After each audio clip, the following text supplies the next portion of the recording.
Welcome to week 4, session 8 for digital animation. It's our last class tonight. And on our agenda this evening is to add interactivity to your project, your assignment, and then export it and then publish it. So those are, and publish it and post it. So those are all what we're going to do tonight. So first off, do you happen to have any questions for me? Sarah is once again here. I don't believe so. All right. So we went over this assessment on Monday night, going into the HTML5 from the action script to the HTML5 Canvas document project file, and then exporting those, publishing those. So, and then here publishing the animation to go live. So, so one thing that I wanted to go over is we went over your assignment submission from last week. Goldie also made a submission, and so I thought that would be a good thing for us to do, to go over her. All right, so this is Goldie's submission from week 3, and if we zoom out as far as we can, scroll down, you see that the animation begins here. The background, you can see the background. She followed the instructions of the spreadsheet that we worked on, and so you can see the background shows up, and scene 1 has the first bell come in. You can see it off the set, and then it comes on, and she has also the animation on that layer is also, she has animated the for it to fade in. So you keep on going, and you can see right there another position. Each of those little marks on the animation are just positions for the object to be in at that certain time. So, and it will, she does a rotation animation here, and then to here, right there is another keyframe where the bells are, and then it keeps on going. This point, she really did a good job. Bell number 2 is off the stage, and it appears off the stage. The object is off the stage, and then it too starts coming in. So there's a motion tween, as well as the tween where it begins to appear. You can see that. So that's first position there after it turns up, and then she has a rotation of it into the air. And then bell number 3 shows up.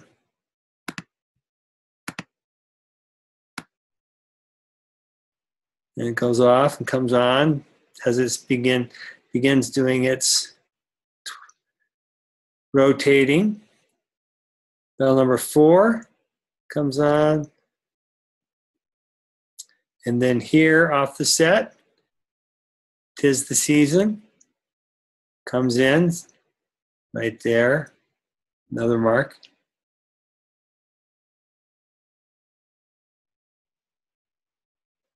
Then here, it goes off, turns off, and then turns on 'Tis the Season off the set, and it comes in, and then it shuts off. And then we have this layer up here, the holiday flavors.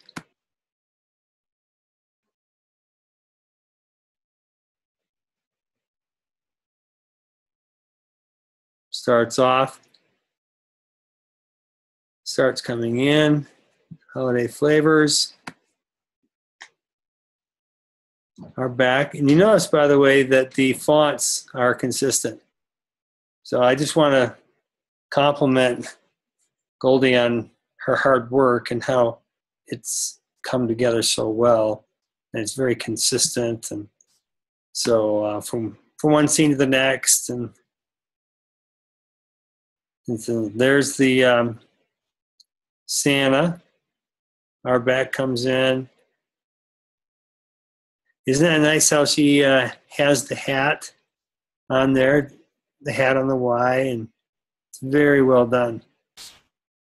The hat at the end of the N there, hat on the K there, you know, just very, very well done. And very first location of the Santa Claus, and then he jumps and then goes in. So then the bells disappear right here. Their life ends. And then up here, zooming in, buy one holiday drink, very well placed.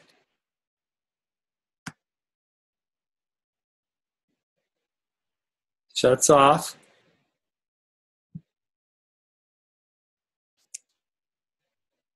Get one free. When that shuts off, this turns on.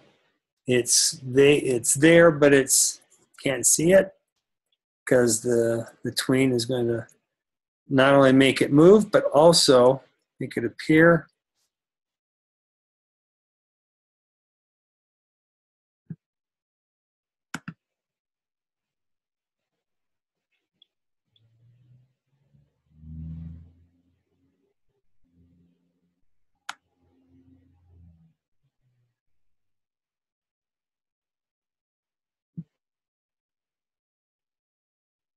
Get one free. That one vanishes. Get one free.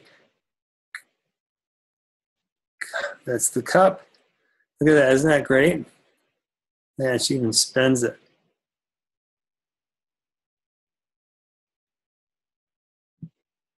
It's very well done.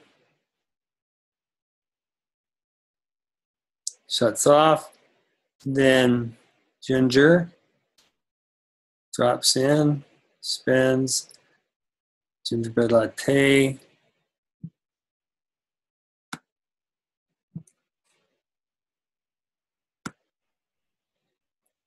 And then here, her final scene.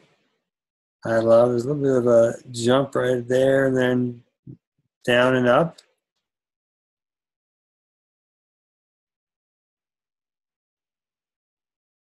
It's pretty good how it rotates and spins like a coin. And that's it.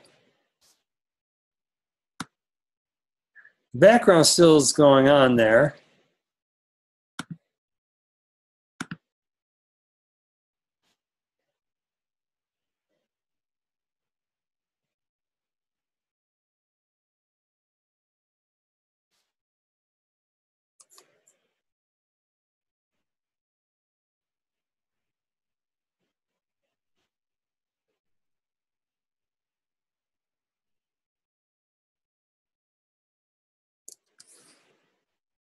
So it keeps going. You know, she could truncate the background there because it goes all the way out. It'll keep going until the background ends right there. So she could grab this. And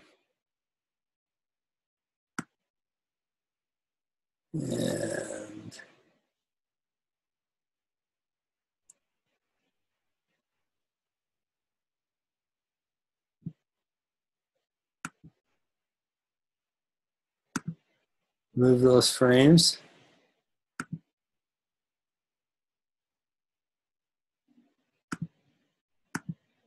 And that way it will stop.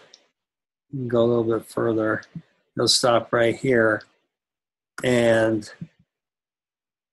so, as far as interactivity goes, do you have any questions? No, I don't have any questions. Okay, so as far as interactivity, there's no actions yet. So adding a button, like a start-stop button, like we did before, would be one way of adding interactivity.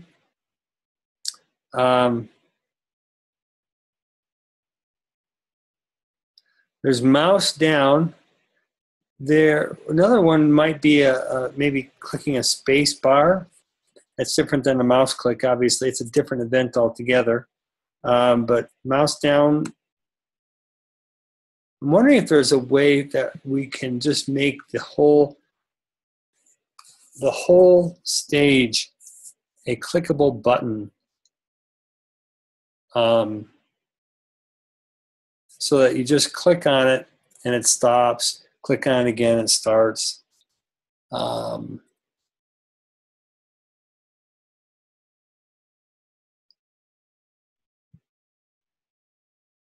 going to experiment. See if that.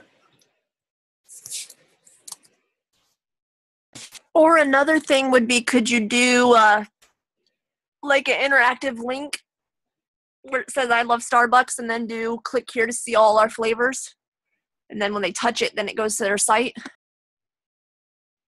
Yeah, let's see.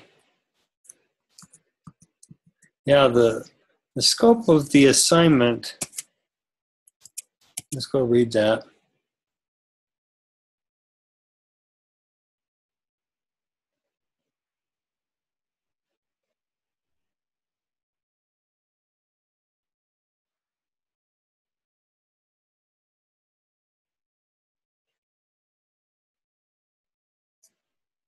See,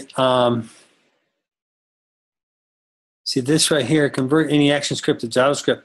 That's an indirect suggestion that there should be interactivity, because the only reason we have ActionScript is for, like we coded before, for having buttons. So I wasn't sure if the scope of this one was very clear. I know the assessment was like create a start-stop button. This one,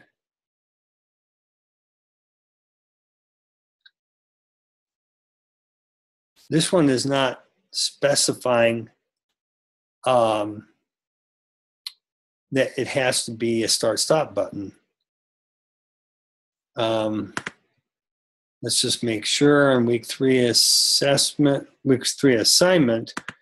that the instructions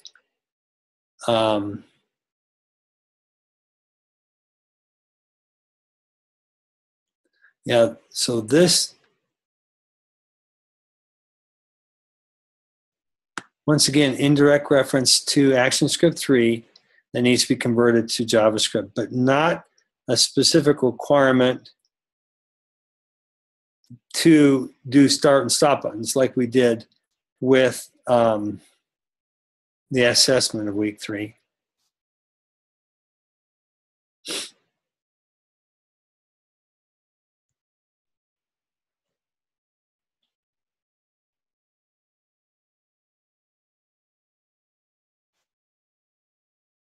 So given that it is not just saying you must have start and stop, let's go look at just the description.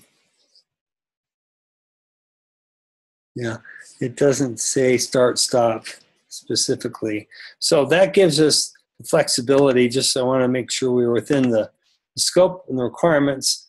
That gives us the flexibility to change the interactivity to something like you're suggesting. So let's say here, logo, and maybe we can create a new layer to click here layer. So what we'll do is put some text.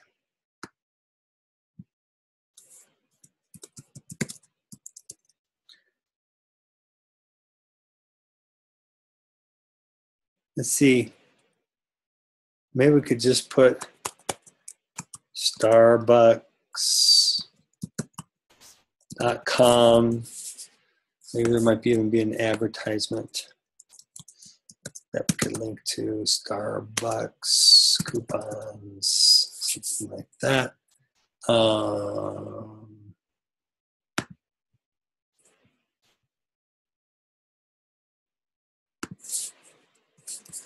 Maybe we can come to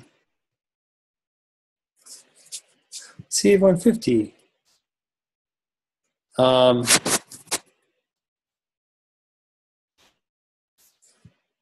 Oh, that's been expired.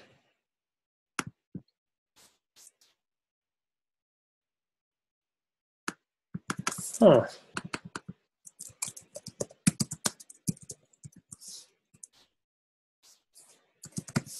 Trying to get a good link to use other than the home page.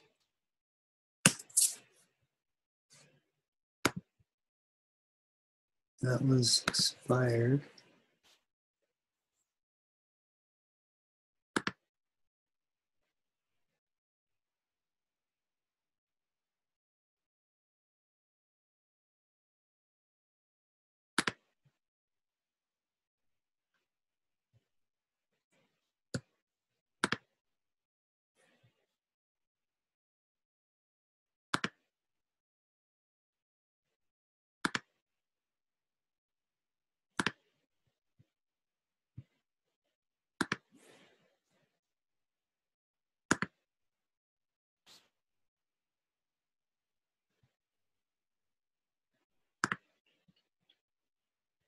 Hey, I'll just go with Starbucks.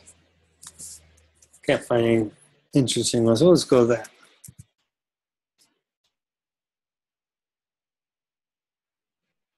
Okay, and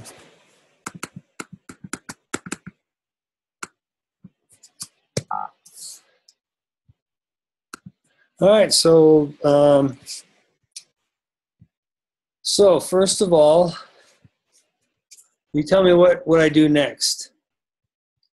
I'm going to just test your ability. What's the next step I should do?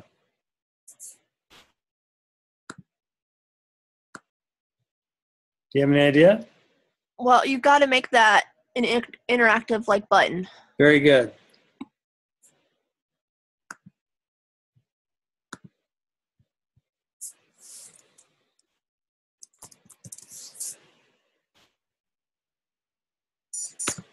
Great. Okay, now we have a button. What do you think we need to do next?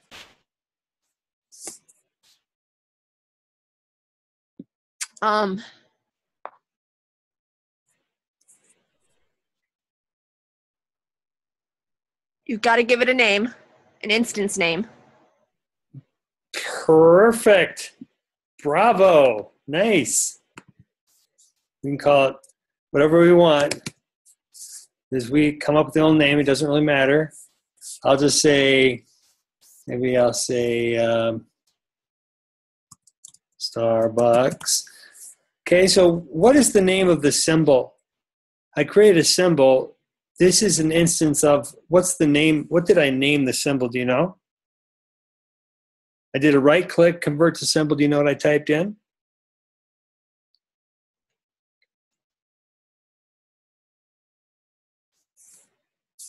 Website. Yes! I keep forgetting I put my mute button on. Nice.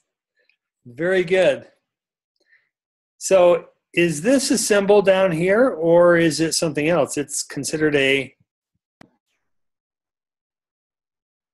It's an instance. It's not a symbol anymore. Very good. There's our symbol. It's a button symbol. Excellent. Nice job.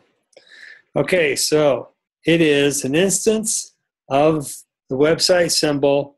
Okay, do you have any idea what we would do next? You got to put an action to it. Good. Great. Okay. And that would be in whatever frame that's in. Okay. Frame, I don't know what frame it is, but whatever frame that is. Yeah.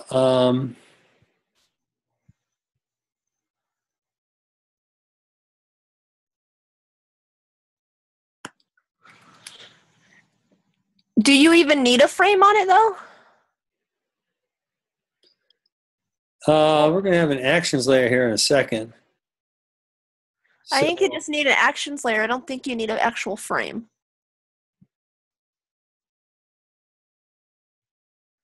Well, because you need it to show up at some point if it's not already going to be on there.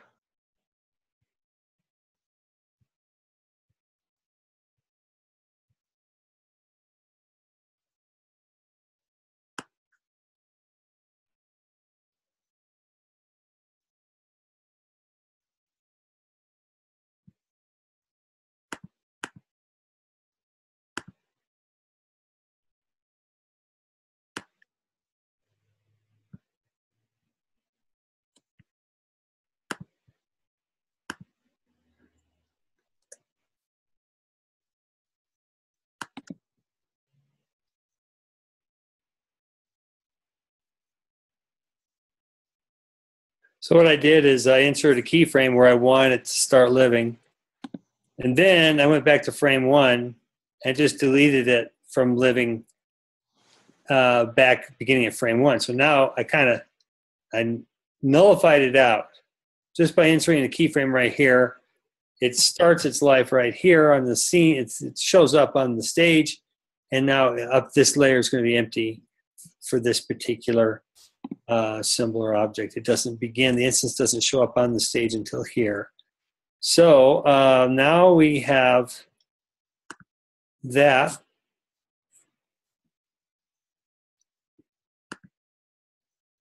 Going to actions. Okay, so we're in 582.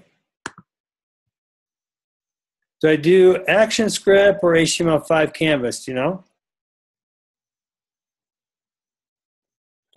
Go back to where we were. Good. Canvas. Great. Okay. So let's go looking for the function, the snippet, the code snippet we're going to use. Do you have any idea where you might want to go? Actions, maybe? Right there. Click to go to web page.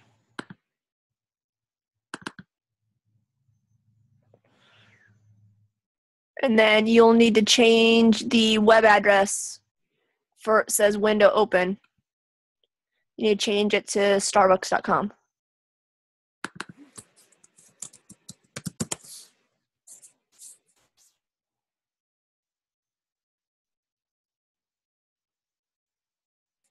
What's his name?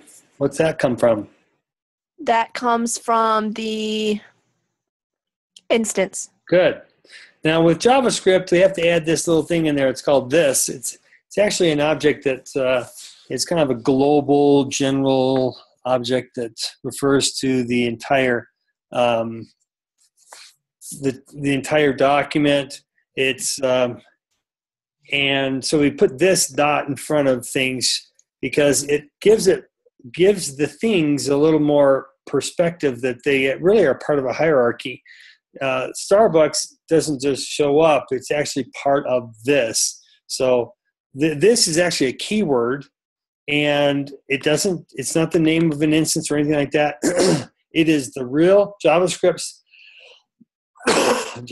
real keyword for representing the object of the document. So so let me see if I can get a better description of it than what I just said. Let's go look at this.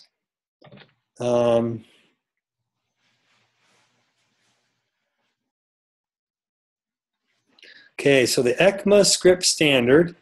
This is actually a European community standard. They actually defined what JavaScript should look like.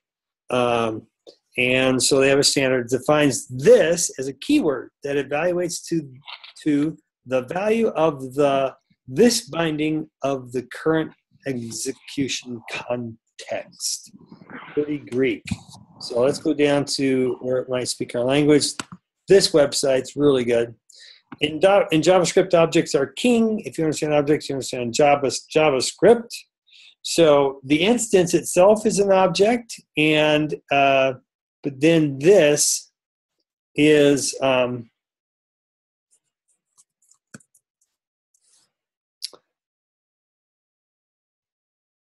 so this dot is anything that's in the room.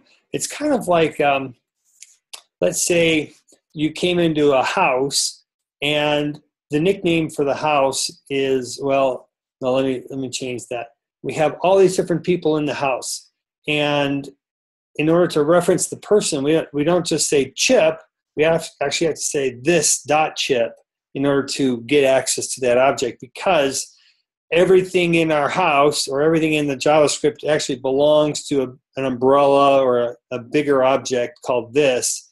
And so that's why you have to begin referencing it, not just with the first name like we do in ActionScript world, but actually this dot. So so that's the significance of this dot. So we got this dot, first name, last name. So this is the global reference here, and this is the local reference because it came in from a function. So these are like global variables. If they are under the umbrella of this, that means they are global, meaning they don't just live inside the context of a function. They actually live outside. Here's an example of a global variable. It's outside the definition of a function. Note that this is not a variable. Okay, here we go. The this keyword in JavaScript, the thing called this is the object that owns the JavaScript code. The value of this, when used in a function, is the object that owns the function. The value of this, when used in an object, is the object itself. So it looks like, depending on the context, the usage of this evolves. So, so here, at the global level, it means that which owns the JavaScript code. If it's within a function, it's the object that owns the function is the this. It's a little bit like, let's say we came into the house and we came and found a person in the house, and so we would go this dot Chip Brown, and that's how we would get to, that's at this level here. This dot Chip Brown in order to find him in the house, and that this was referring to the owner of the house, or the owner of the JavaScript code in this case. And then we say, okay, now let's look in your pocket, Chip, and let's see if we can find a toy there. And so the this, within the context of the function, the this would be actually referring to the pocket object. So the definition of the this in this context is the whole thing container. Once we get into a function, for example, the this evolves in its understanding, and it's really the owner of that function. Value of this when used in an object is the object itself. Now let's say we get into the function, and now let's say we're looking at the pocket. Now we're looking at the toy, and we're examining the toy, and we use a this when we're in the context of that toy object. This dot leg 1, or this dot leg 2, this dot arm 1, this dot arm 2. Those would be in the context of referring to the toy itself. And so the context of this evolves let's see, this keyword in an object constructor does not have a value. It's only a substitute for the new object. Value of this would become the new object and the constructor is used to create an object. And the constructor here, we've talked about that in our code before. The use of the word new is calling a constructor, and the constructor is part of what makes it create memory, allocates memory for the object itself, so that it sets up room for the property values and sets up room for the definitions of the functions. And so when you construct an object, you have to set up room for values and room as in room in the memory of your computer. So room for the property values, room for the function declarations, and so sometimes that room can be shared from one object to the other. For example, function declarations, those are static, and so they kind of can go into a joint room. The properties, however, are dynamic. They would have their own set of values for each object, and therefore they have their own independent space for allocated in memory. They share the space that the functions are defined in, because an instance, let's say we have Chip Brown in the home, we've got Ann Brown in the home, we've got John Brown in the home, and each of these objects are Browns. Okay, so we have that in common. Now, the properties, meaning the values of Chip Brown, such as eye color, or his weight, or his height, or his race, or gender, whatever, all those properties are unique to that object, and they need their own space in memory. They're unique to me. I need to have my own place to store the values of my own information. And so my wife, Ann Brown, would have her own space to put the values of, she's got hazel eyes and height and so on, gender and so on. And so she's got her own space. And so when you create an object in the world of JavaScript, each object has its own place for keeping all its property information. It's all independent. I won't share that space with anybody else because I need this space in order to have my own property values. But when it comes to the functions that we do, so all Browns can run, and all Browns can walk, and all Browns can talk, and all Browns can jump. All the behaviors that we do, because the code will be the same, then we can share that. And so we kind of like, for example, we put in the closet all these different actions, like run, jump, hop, speak, sleep, and so on. So every time one of these objects, like me, needs to do one of those, I go to the closet and grab that piece of code or that function out of the closet. It's a shared one. And I say, okay, I have to sleep right now. And so it goes chip.sleep, or chipbrown.sleep. Chip Brown's my instance name. .sleep, that's my behavior or the function I'm going to do. And they put parentheses in there. Maybe let's say we pass in how many hours we're going to sleep. So chipbrown.sleep, and then parentheses 8. And that means 8 hours. So I go to sleep. And then let's say my wife comes along and she goes into the same closet, gets a copy of that same function sleep, and then we call annbrown.sleep and then pass in there 7 hours, so 7, So we reuse the same code in memory. We don't have, because it's the same code, it's only different variables that we pass into it. It can still be reused and shared among the objects of the same type of object. Properties, independent place, code that's shared. So here, when they talk about this in an object, that would be like this dot eye color, this dot height, this dot weight, and so on. So the properties of this would be referring to the object itself, and then the properties would have their own spot. And I could do this dot sleep too, if I'm sure that I'm talking to the Chip Brown instance, and then in that context I just say this dot sleep. This would be referring to the instance of Chip Brown sleeping. So So anyways, enough said about the this variable, but in JavaScript world, you need to use it. So that's why we see the this right there. So in this context, it's the global context, and so the this out here would be referring to the one that owns the JavaScript code, this one up here. Now, if we used if we use this inside this context, we do this dot. I can't even think of something to do, but in the context of the function, now this is different than this. This is now referring to the, when using a function, is the object that owns the function. So it would be the owner of this function. So, and so anyways, let's move on. Enough said about the this variable. So there's the instance name. Here's the behavior. Because, by the way, what kind of thing is that? What kind of object is that?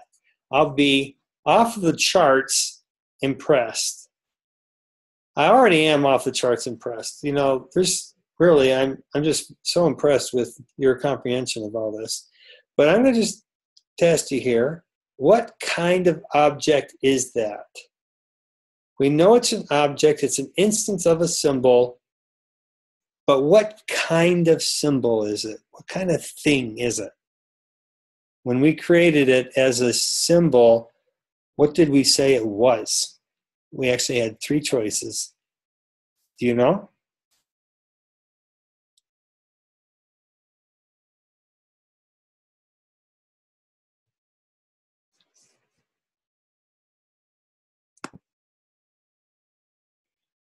I think you're muted. You said we had 3 options for it, right? Yeah, when we created that as a symbol, or when we were creating that object that was on our screen, the text there, and we were making it into, converting it into a symbol, we were killing 2 birds with 1 stone. We were creating a symbol, making this into a symbol, and putting it in the library as a symbol, but also this became an instance of that symbol. Now the question is, what kind of thing is it? It's a button. Perfect. That's right. It's a button.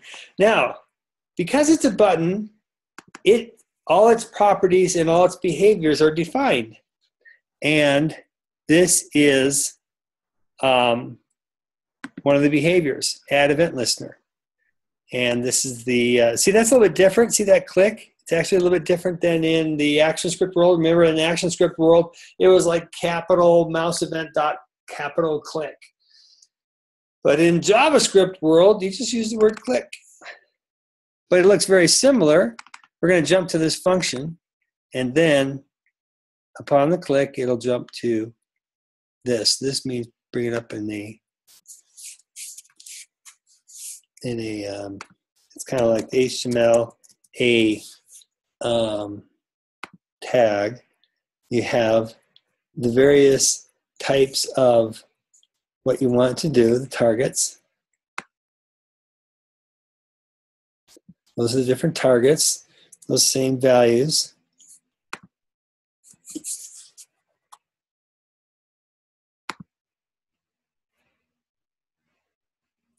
Length means open the linked document in a new window or tab.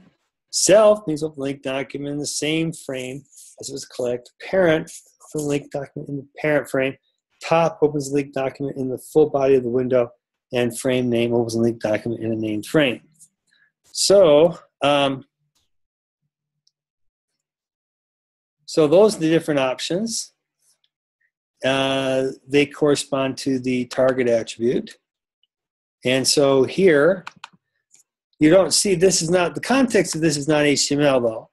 But when this gets translated, and when you go to that function, it's going to use it as though it were the context of this here.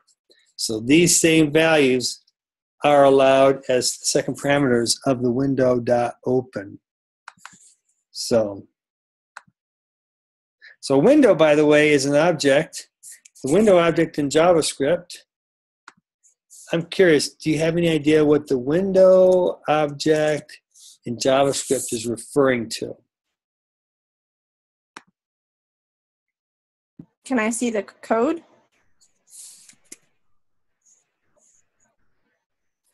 It's referring to your browser, so you know that that window opens in a new one. That's exactly right. Holy cow. Okay. By the way, I didn't even read that when you were there. I believe you. Okay, so what are we going to do? You are so good. What are we going to do? I mean, What are you going to do? yeah, like I've got to set your sights on, I have to set your sights on coding. I have to recruit you into the coding world. I've already been there once.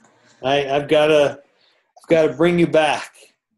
All right, go back to the other page.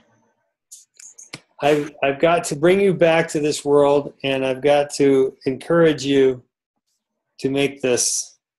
All right, so this function basically here states that you're going to open a new window, because that's what that underscore blank means, and it's going to pop up to that starbucks.com.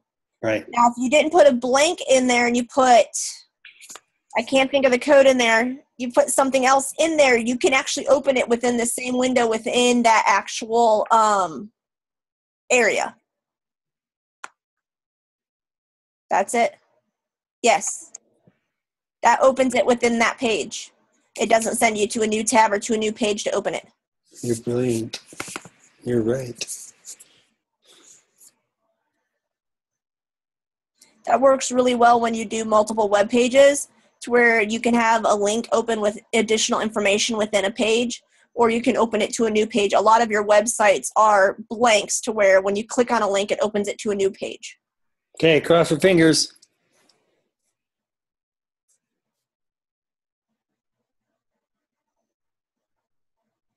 Oh, we also got to talk about audio. Yeah. The thing about audio, when you have interactivity, you got to start and stop. You know. All right, there's an issue. Those aren't showing up real clear. Oh yeah. Oh, They're interesting. blurred. Okay, so what do we got to do? What else? Why did they blur?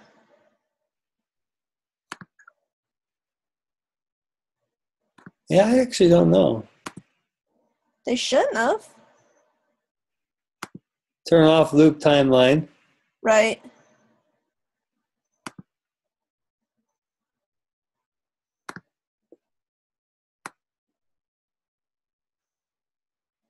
Wait, go back. Was that just font that she typed in there, or did she bring those in?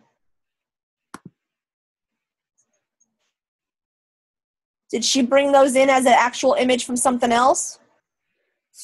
Because remember that if we do font, we have to do. If we do font, then we have to type it in. Instead of bring it, like if we did it on our storyboard, we couldn't just copy and paste it. You said you wanted us to actually type it on our thing, on our animation. Yeah. Would that have done it if it was actually brought in as an image? Yeah, it is an image.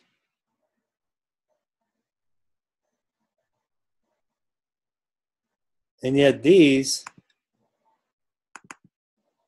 Those are images too. Yeah. Okay. Something's not right there.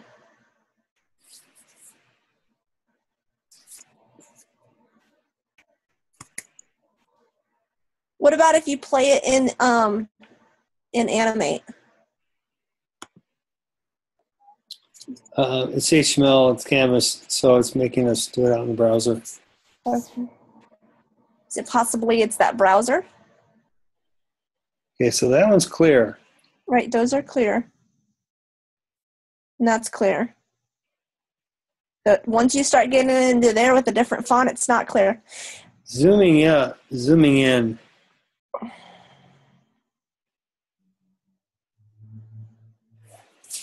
But the I love Starbucks comes in at the end.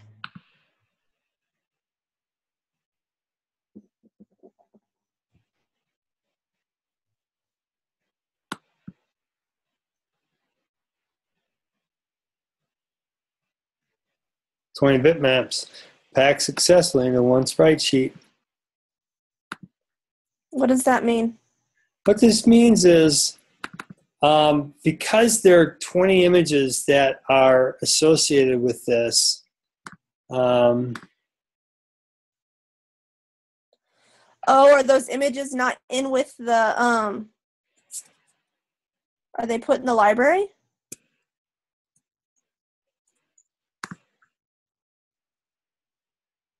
Oh,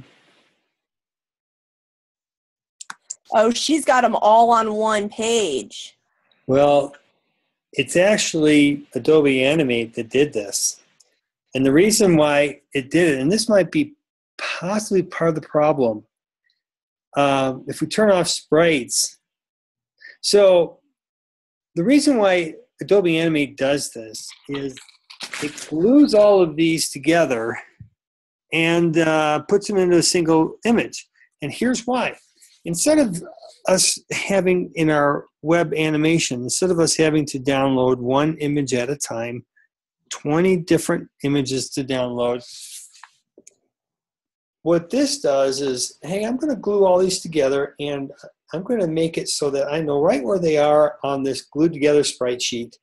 And instead of me having a separate image for each of these, I'm going to just zoom in and use the portion of this little square portion of this large sprite sheet image. And so we only download this one image to the website. The browser, when we publish this, it glues them all together. And so in our images folder, we just have this one image. So what do you think we should do?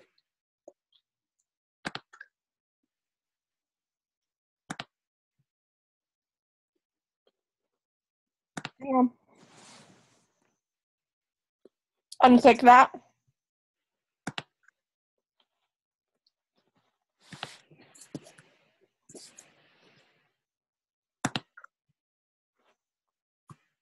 Cross your fingers.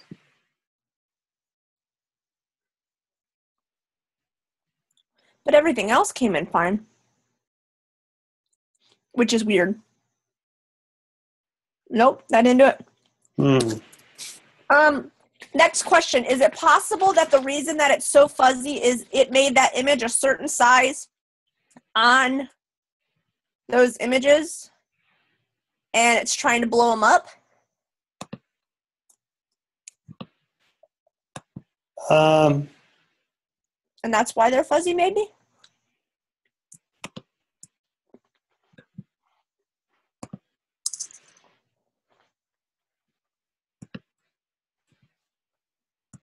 Let's see. Might be the size of these.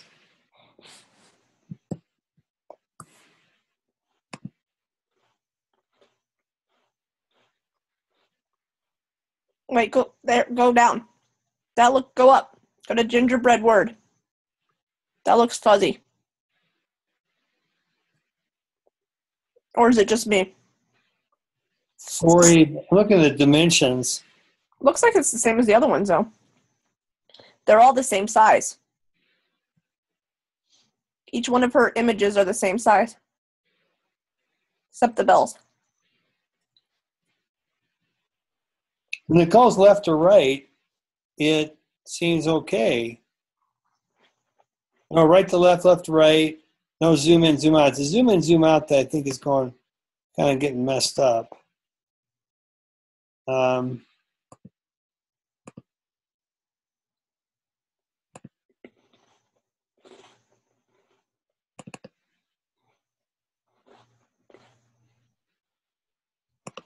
All right, here's the other thing then.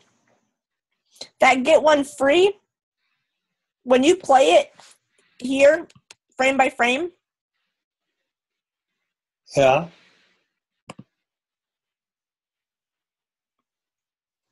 Is there coloration in it? Like, is it white with a black stroke?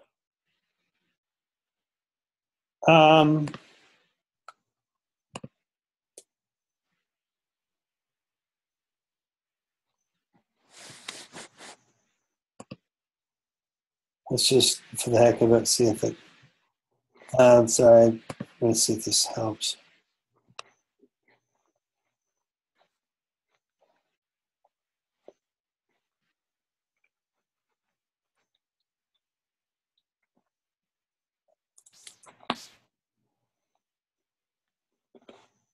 Nope. Let's see. Okay, would you repeat what you had said earlier? What I said earlier was on the actual canvas, on those animations, do they have a fill in their coloration?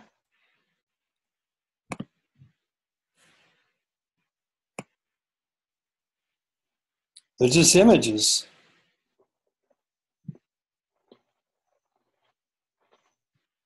Okay, hang on.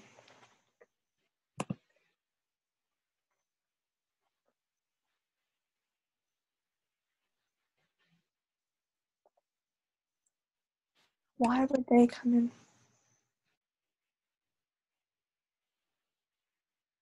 Is that name symbol 10? It's an instance of symbol 10. Did that automatically make it itself? She imported to library, and I think it converted it. So Yeah, okay.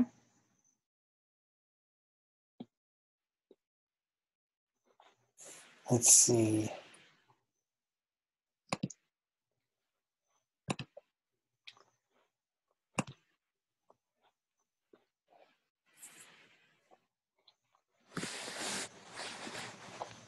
What about trying a different browser? See if maybe just that browser can't read that image.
That's weird.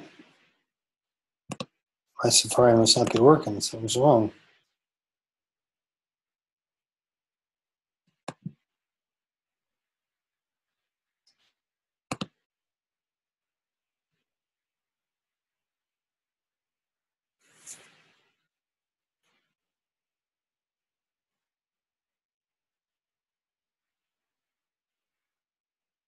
Is it possible that those images were scaled down?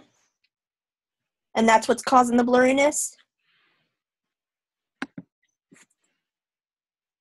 Maybe it's being converted to a bitmap when it's going onto the browser. Well, it's already a PNG file. It's already a bitmap. You're right, it is. Hang on.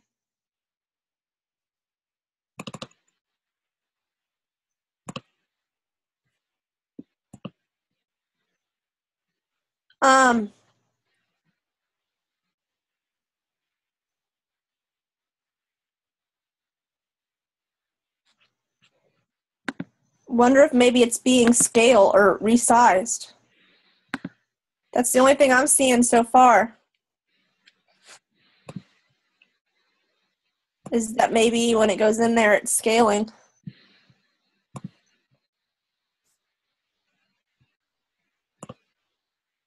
So here's just the PNG file right in In the browser.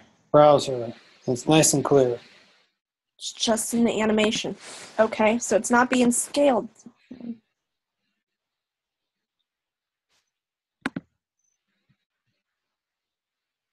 Are you zoomed in any on that? In your browser? No.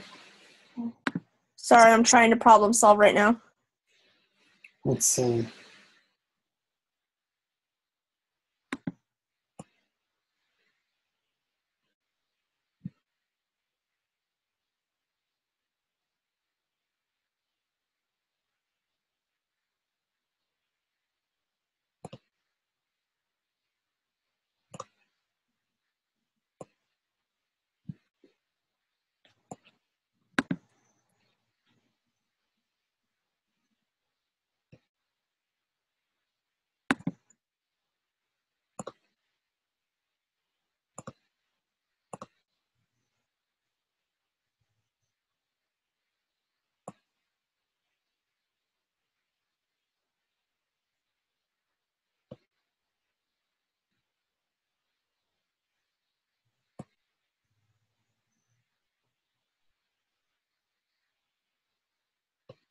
By one.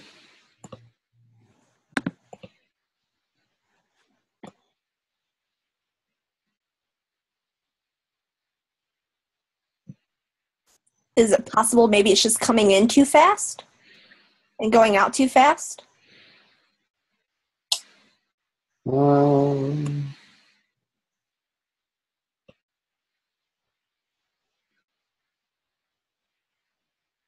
Let's see.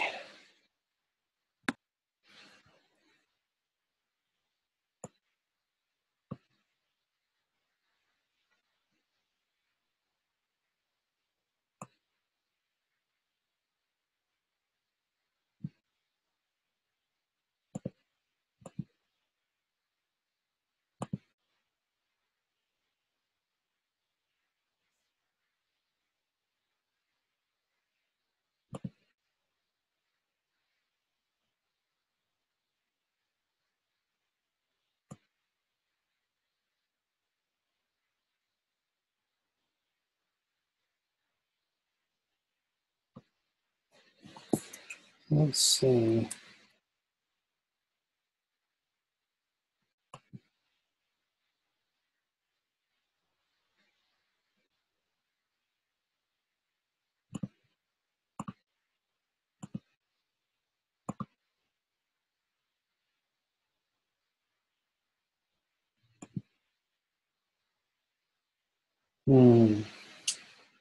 Let's see.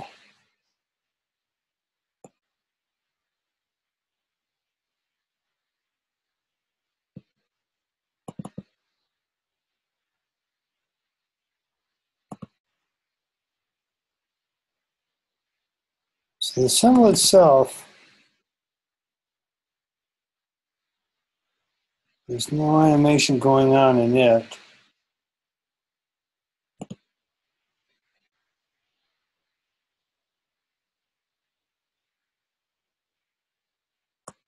Animation is happening out at this level.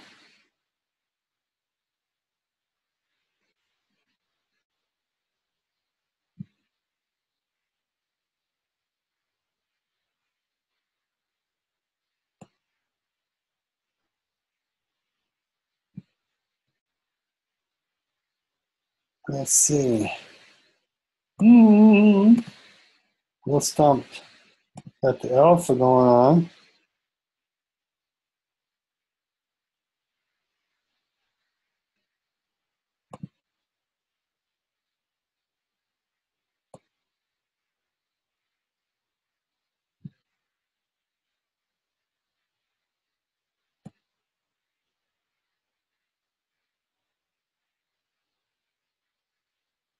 Oh, it's stumped. Let's take a short break. Is that okay? Okay, are you back? Yeah. Well, this animation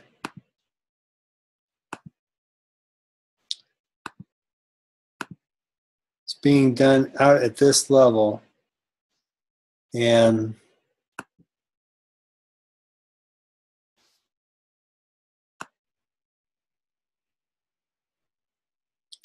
off out of sight, one keyframe there, all a tween, then out. So that motion tween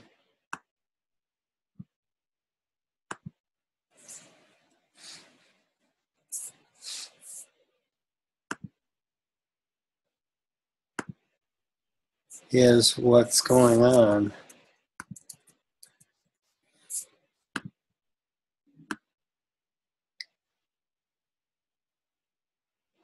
Does it? Well, let's move on. I'll have to work on that later because I can't figure out why that PNG file just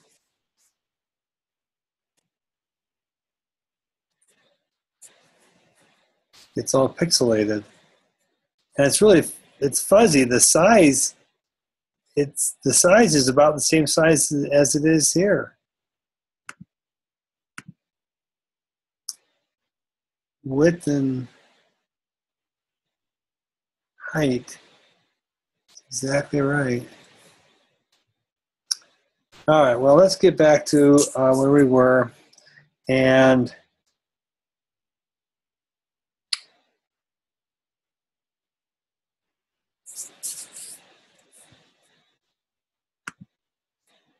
we wanted to, let's see.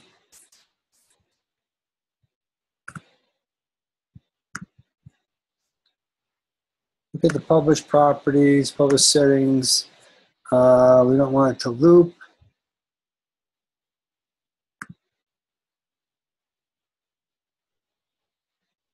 Turned off the sprite sheet.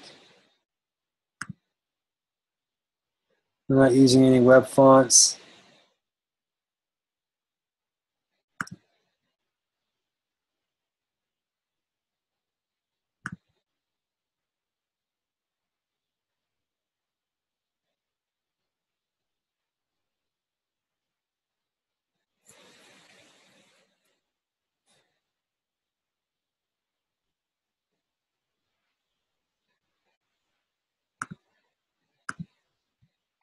Were you still trying to figure that out? Was I? Were you still trying to figure that out? No, I'm now just moving on to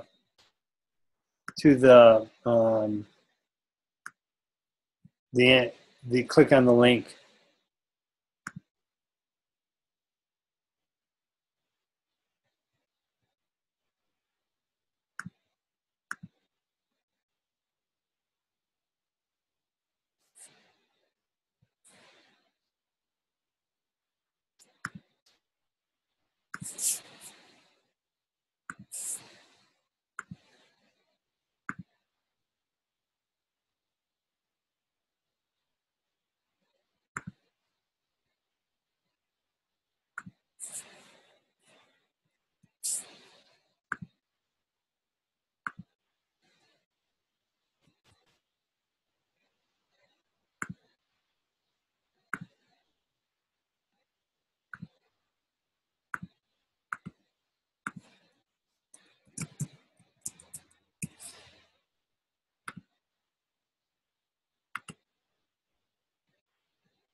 I'm gonna bring it in again.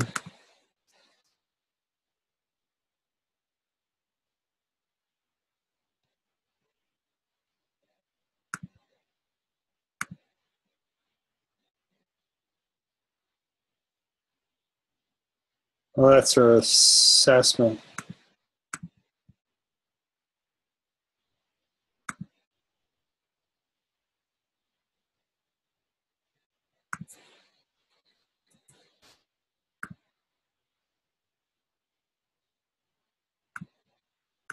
She does really good work.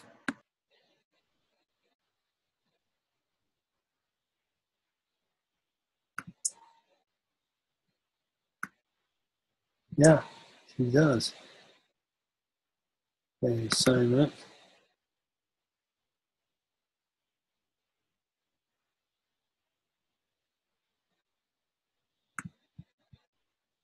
Okay, so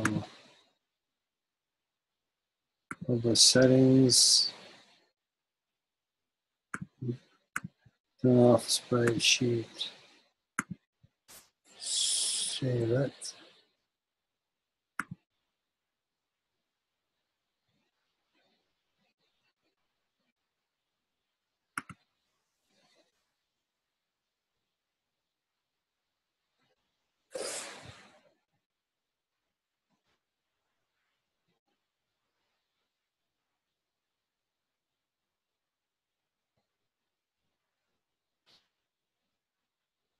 Haven't figured that one out.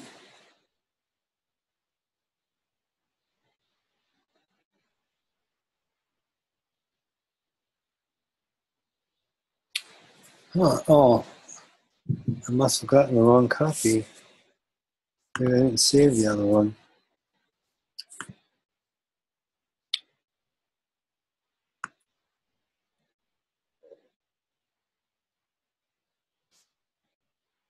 Maybe I didn't save the other one.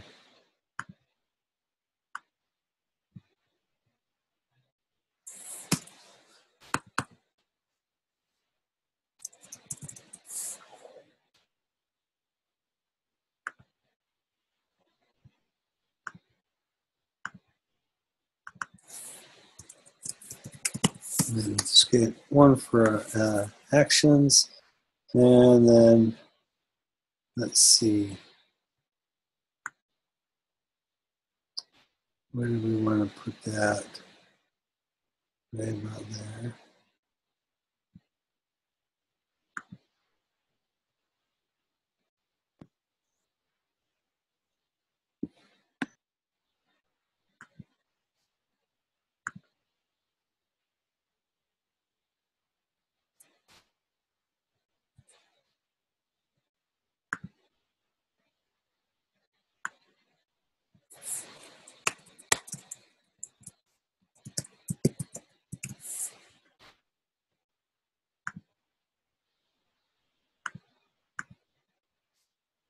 Go to the symbol.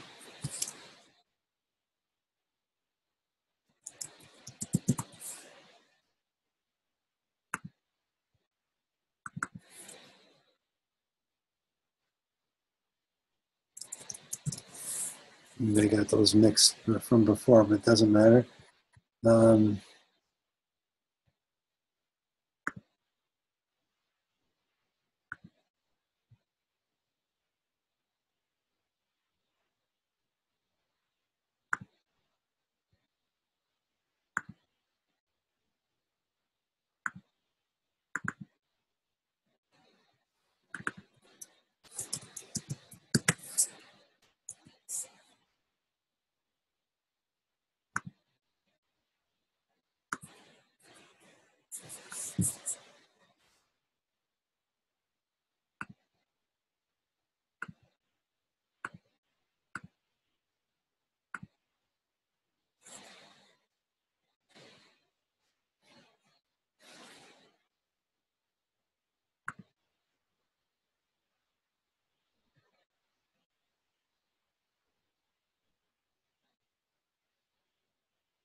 Okay, here's my creative mind thinking more. Okay. Okay. Now with this simple website, like you would for a web page, could you do, click here for more information and have the here a different color and the here be the only thing that's the action? Or the button? Hold on. I'm going to put a little stop.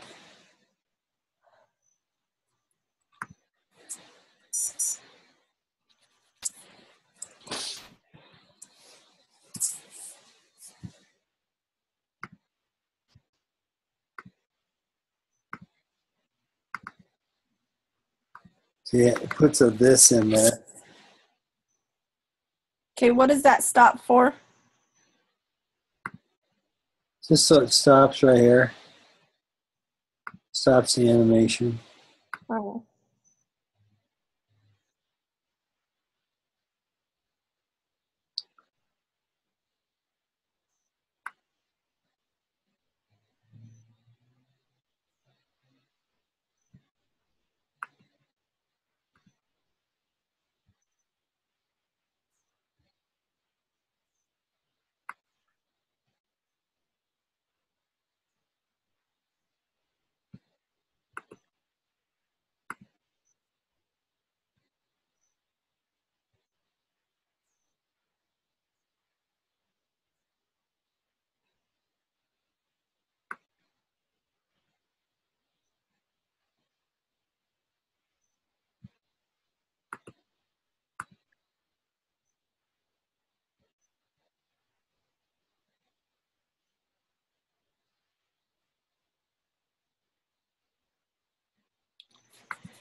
Okay, so run that by me one more time. You have it here. Like you had the www.starbucks.com. Could you put a whole line, like sentence in there that says, click here for additional information and have the here be blue and just the here be the button that takes you to a new web page? Or is that too complicated for this?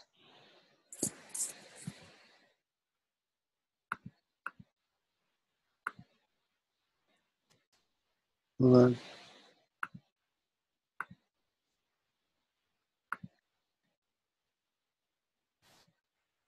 Okay.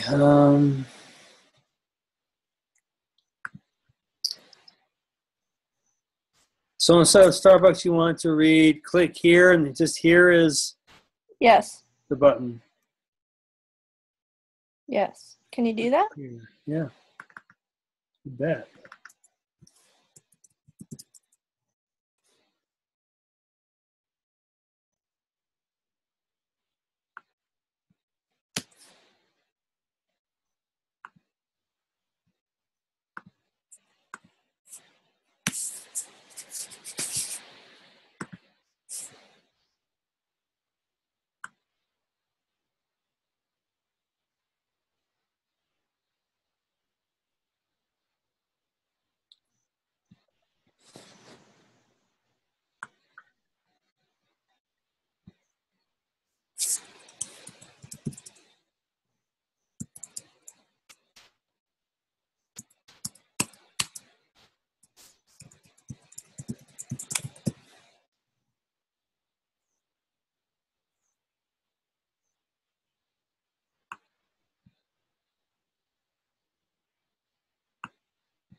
So then you would just put the actions on the here. Right. Okay.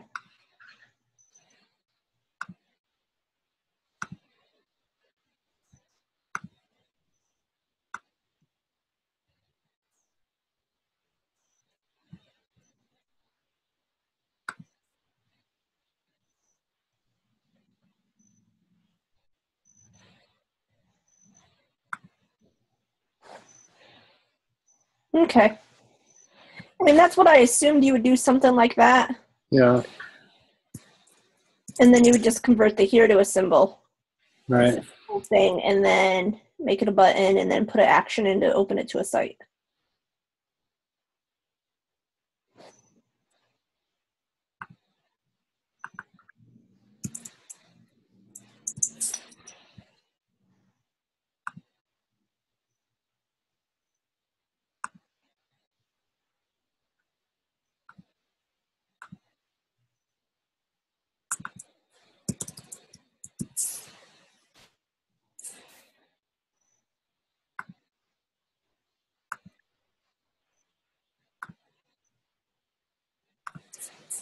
See if that works. Oh, got to turn it off.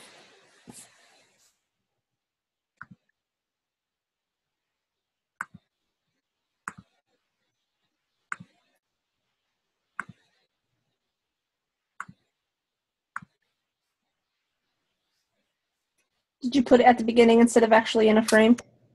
No, it's it's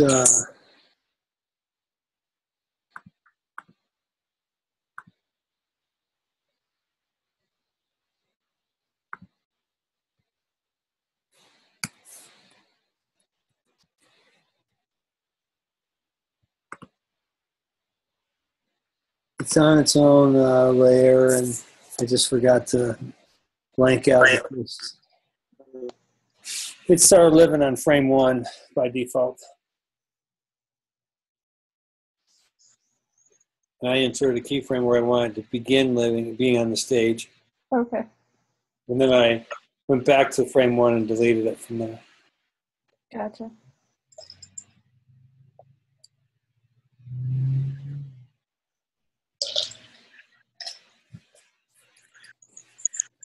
What happened?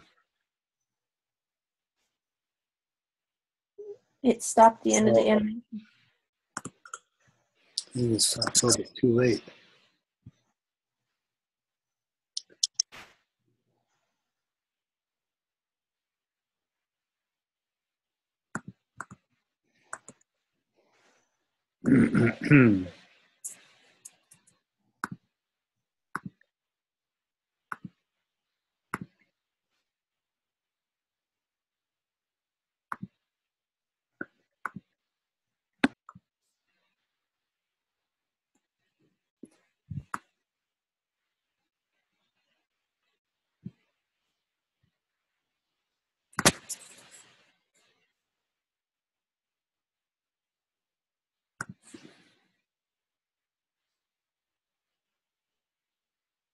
Wish I could grab the timeline and just move it right along here.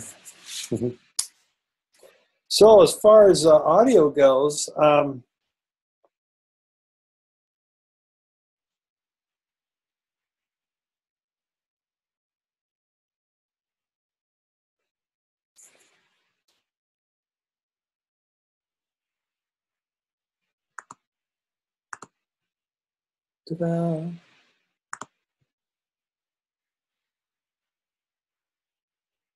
Perfect.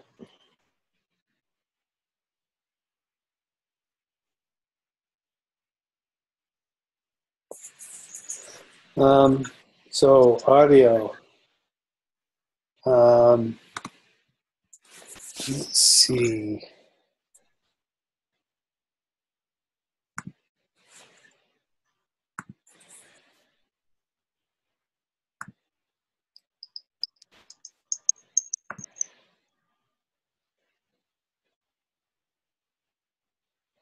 Sorry, I forgot to log out of Facebook. Hold on. Oh, well. So do you know how to get MP3 files? Yeah. Okay.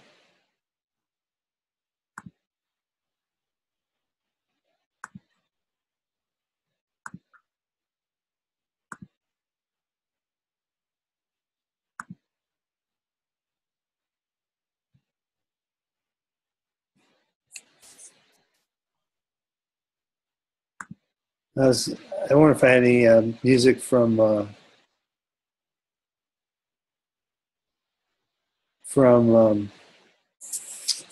let's see, Jingle Bells or something.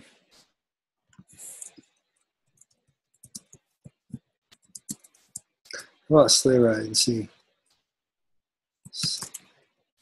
Sleigh Ride. Sleigh Bells. Sleigh Ride.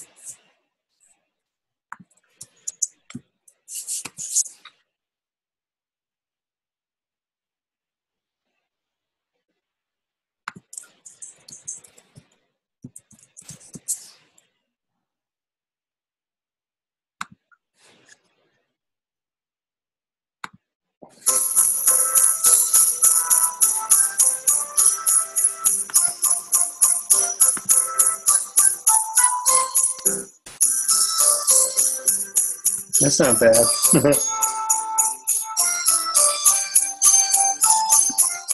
Okay, so what I did is I just searched for download Sleigh Ride MP3 instrumental, and I guess that was free. So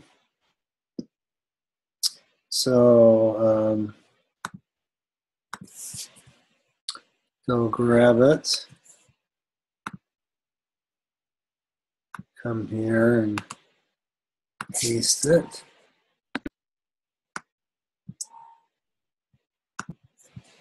Then file, import to library.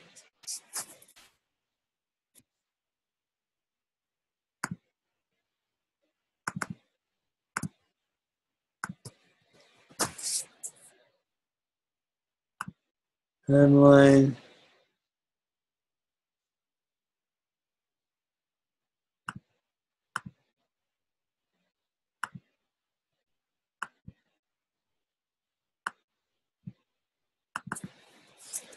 Music.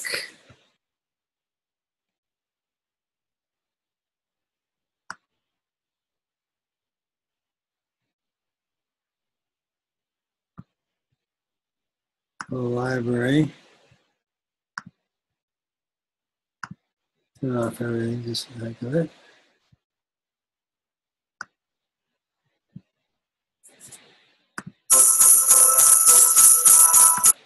Okay. Moving on.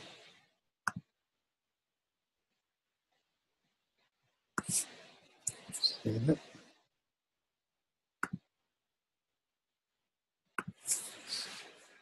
See if that works.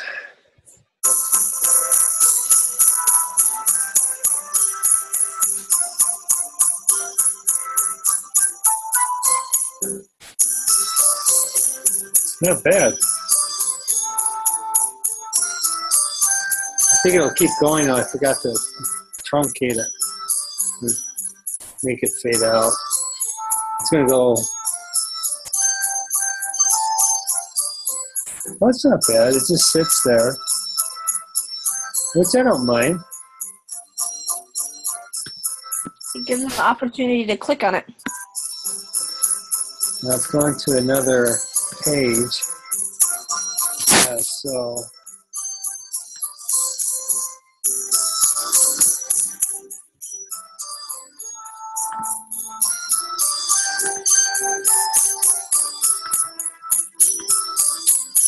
So let's do this. In the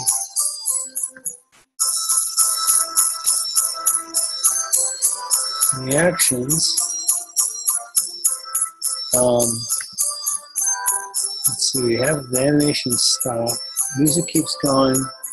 Oh yeah, what I want to do is change this to self.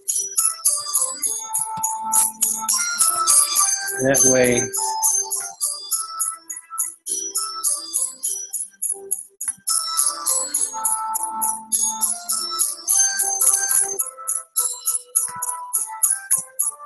So when we do self, I think it'll shut off when I click on it, because it'll be bringing up another web page within the tab.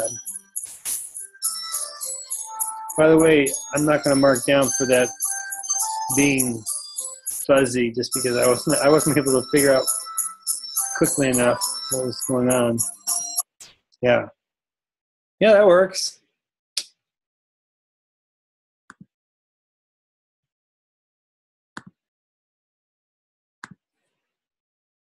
See, this audio file looks like maybe it will stop it. No, it's still going. See, watch this. You click here.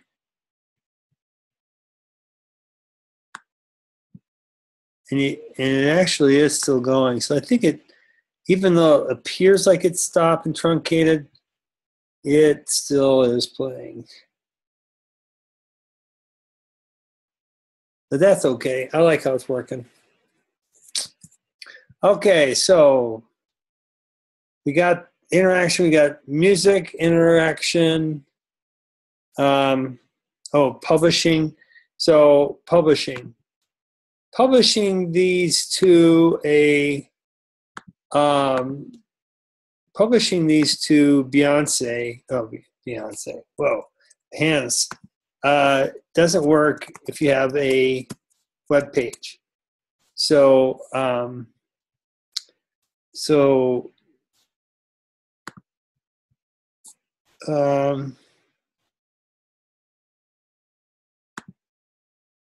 this morning, I tried to do it, and it restricts. Behance restricts you to use bitmaps, movies, just binary things. It doesn't let you upload a Swift file. It doesn't let you upload an HTML file. These are binary files that have a built-in format.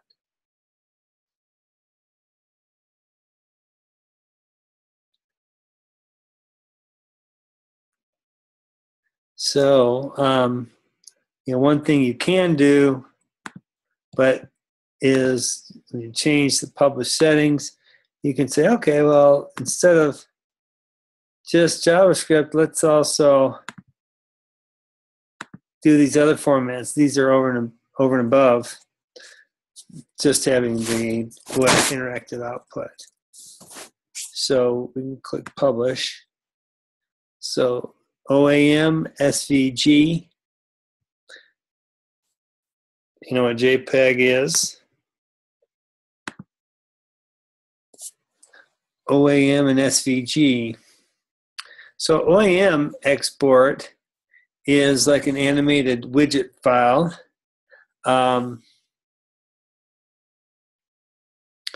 They can be placed in Dreamweaver, Muse InDesign, so it's kind of a bundled project that's compacted that is then openable with these other programs.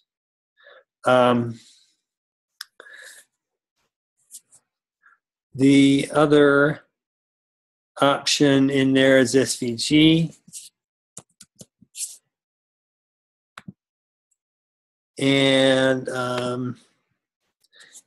SVG is a pretty comprehensive binary image file format. So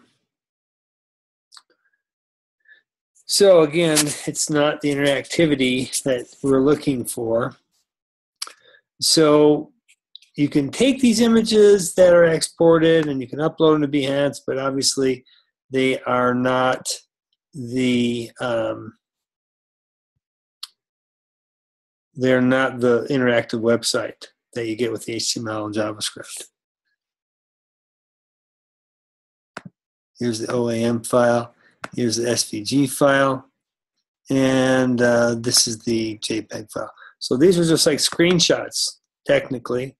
That one doesn't look too good because I guess we were off the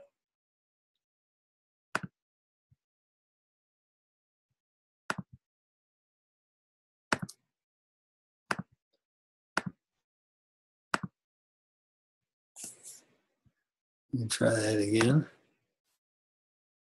I think they're still checked.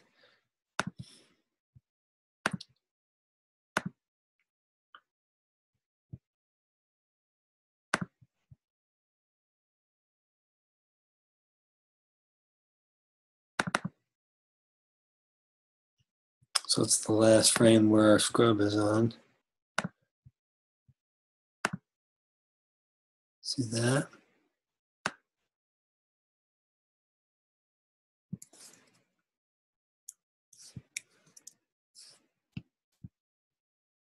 So that's what it outputs, right where our scrub is.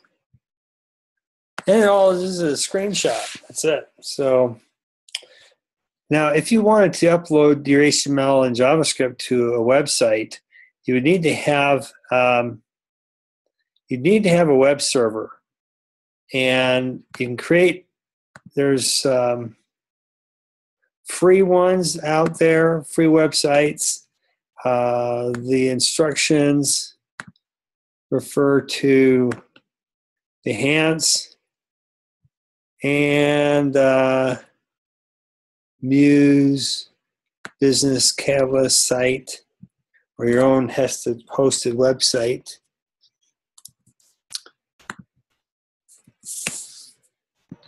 What about making your animation a movie? Definitely. Let's see. Obviously, it's no longer interactive when you do that, but and it's just a that movie. option?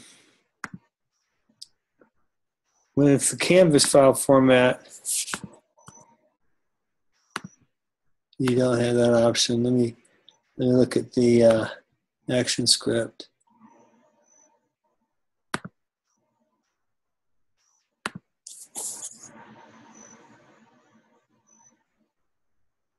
No.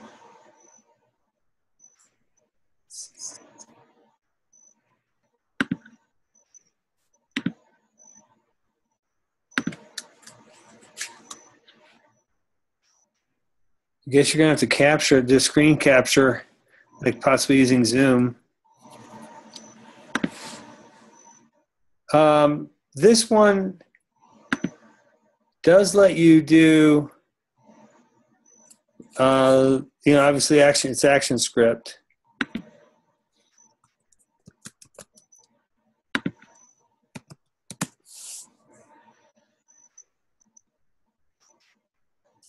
So here's a Swift to movie. So once you create the Swift file and with ActionScript, you can convert it to MOV using a conversion tool. And then you can upload the MOV to YouTube, and that will show you the whole animation, but it won't do any interactivity. Any interaction, which defeats the whole purpose. Right. So could we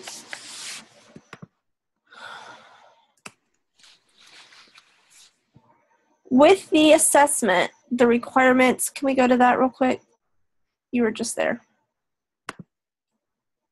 Publish your animation live, include a URL. Could we use something like an uploader.com then to publish it? is that a website that you can upload and create a website at? If this lets you hit that from a web server, I mean, if it puts it on a web server and gives you a link to it,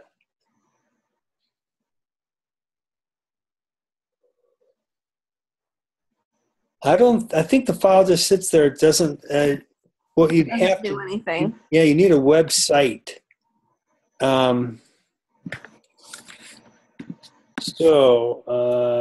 Free website hosting. You need a website hosting. Wix. Wix is Wix probably is good.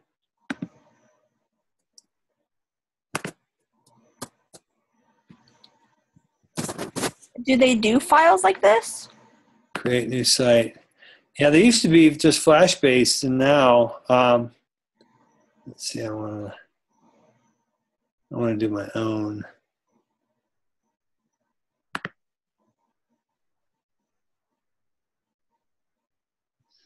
Let's see.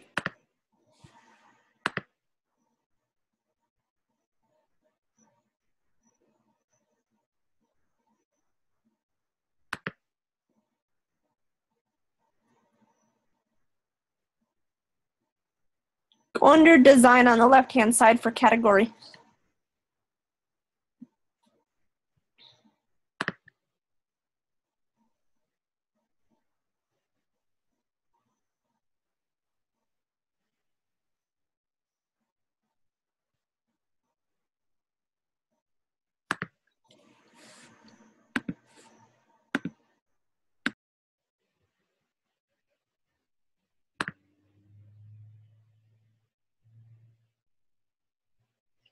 Click on edit.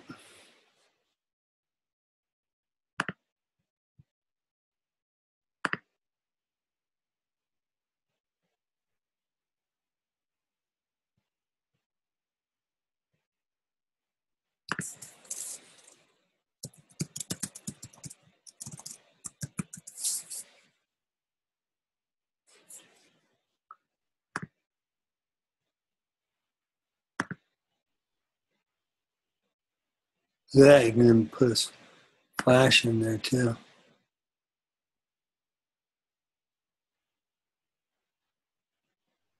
Let's see. Leonard, I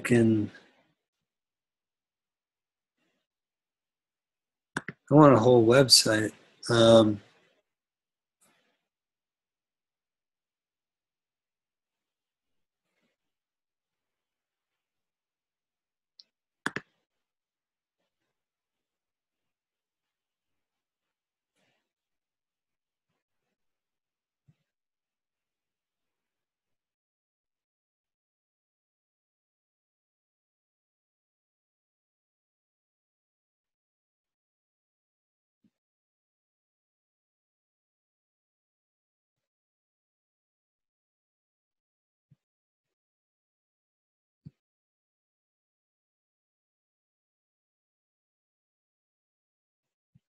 Let's see. Now we have JavaScript. So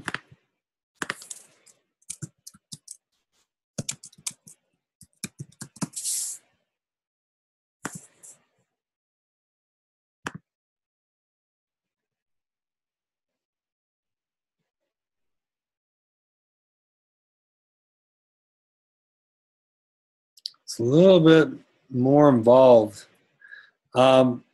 The one that I like to do is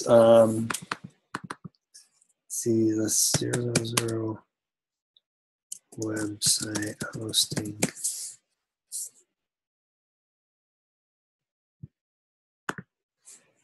This one here, 000webhost.com. Now, this one is, let's see. Now your SWF file, is that a video? No, that's a Flash file. It's proprietary Flash. Videos are like .mov, .mp4. Okay, so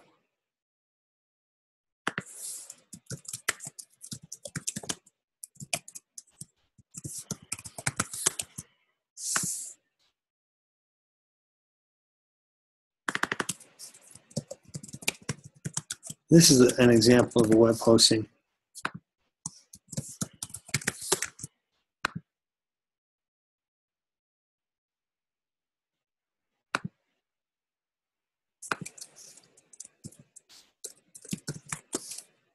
I think that's who my, hopefully they'll tell me. Okay.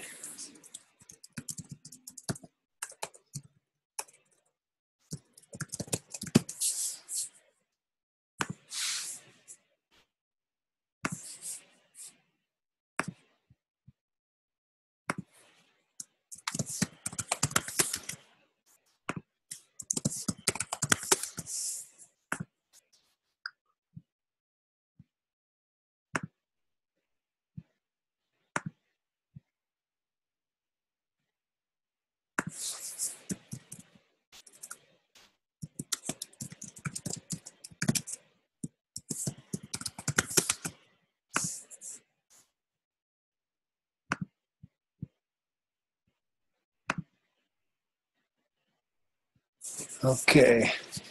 So, so this is free. Create a new account. We could call it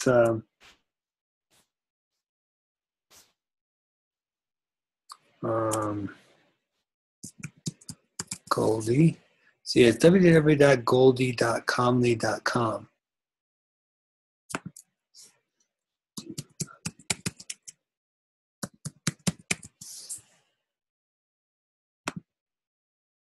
Sure.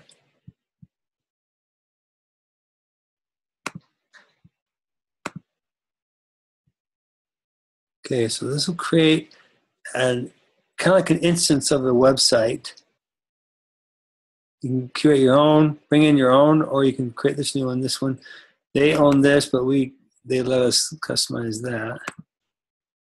Okay, so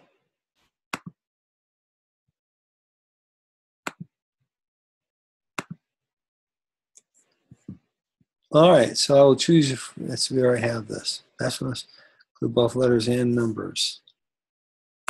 Let's see, Goldie. Let's see. Oh, okay, so Goldie 1, 2, 3. Goldie 1, 2, 3.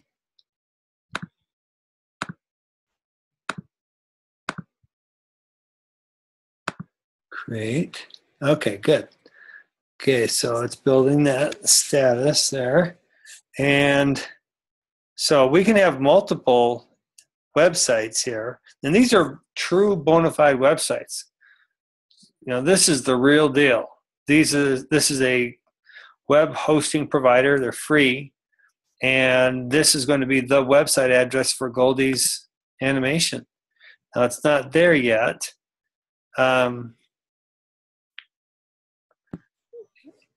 So it says those are the current files in our public HTML folder. So what we'll do is we'll come back here and that goes right to it.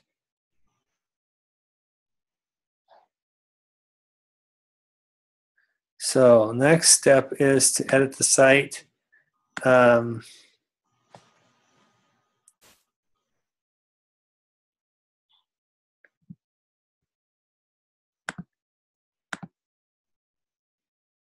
Go to cPanel. So now that it's active, it took a while for it to just set it up. Now it does not have, can you hear me okay? Yeah. It does not have her content on it. It's really just the bare bones, empty site. If we go to this website, I can do this, open link in a new tab. This is a dummy website right there. That's just dummy content. This is a file right now that's currently running in this folder. This is their standard dummy setup. Now, if once it's active, then we can go to the cPanel, and this will let us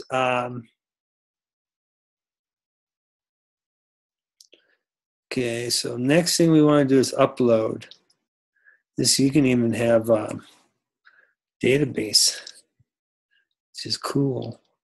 Okay, so I want to, don't need to worry about domains because we've already got our domain there, goldie.comly.com. So we're good there. All this information is if we were wanting to manage our website with Dreamweaver, and we can put all this information in there and publish using Dreamweaver or FTP or whatever. Okay, so now what I want to do is find where I can files here, FTP. Okay, file managers. This is good right here. Let's try this one here. There's 3 different types of file managers.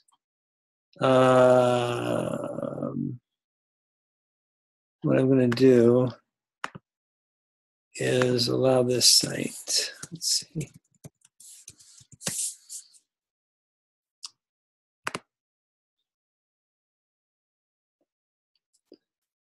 I don't think so.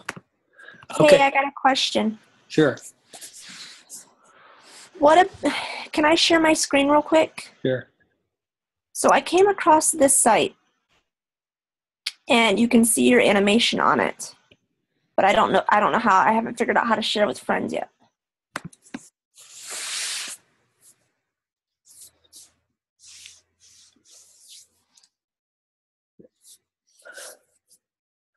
Oh, great. So you just upload your SWF, which is fine. That's a great idea.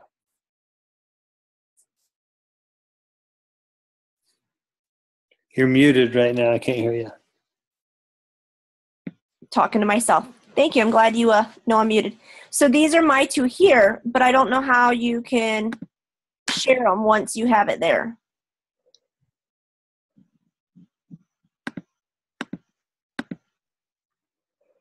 Because it says you can upload and share it. Okay. I uploaded it in games and named it animation.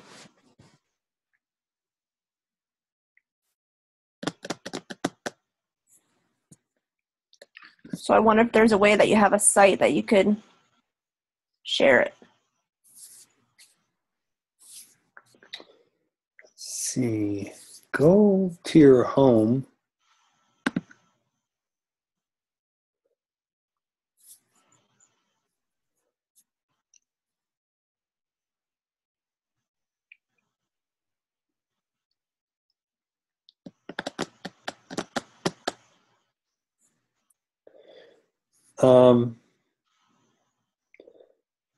And click on the one animation we were looking at. Is that this link? Yeah.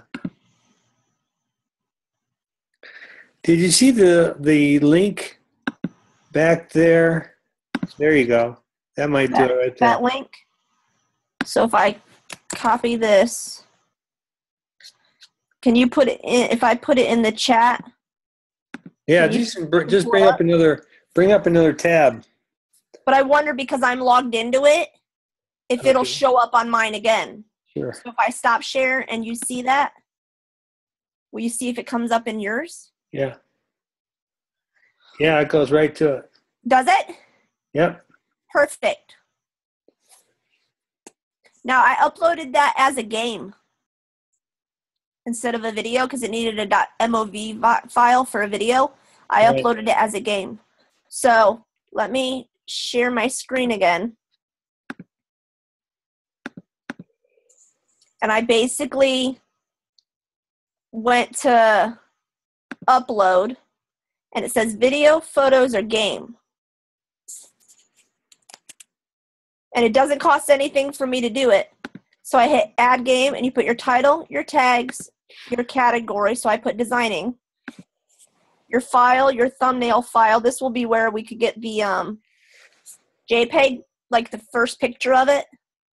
Yeah. And then whether you want it anonymous and your privacy. So like only your friends can play that game. So I can make it private to where only whoever I give that web address to can see it. And then I upload a game. Nice. And this didn't cost anything. Right. So I wonder, once you put it in there though. Yeah, you're sharing your ActionScript one. And I'm actually solving the problem of how to share your HTML one. I don't know how you delete them once you get them in there, though. Like how you can delete your ones you put in there. There it is, probably. Nope.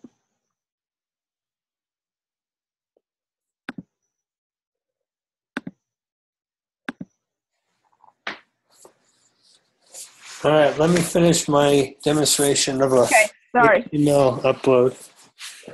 Yep, there you go. Sorry.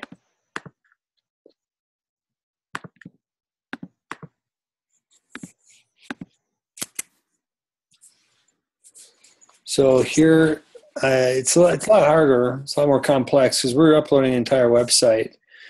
Only a few files, but so here the FTP server. That comes from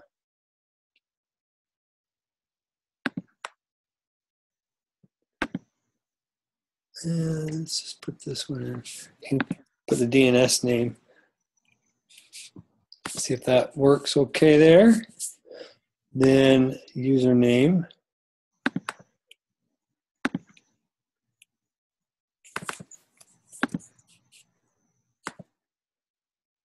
there. Password. See, Goldie123. Goldie123. See, this is actually for my FTP. Goldie F123 I had created earlier was for the entire site.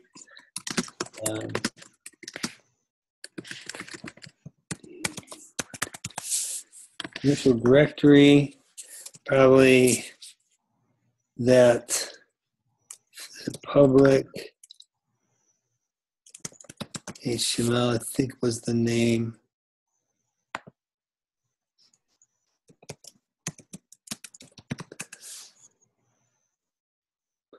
Public underscore HTML, and log in. Great, that worked.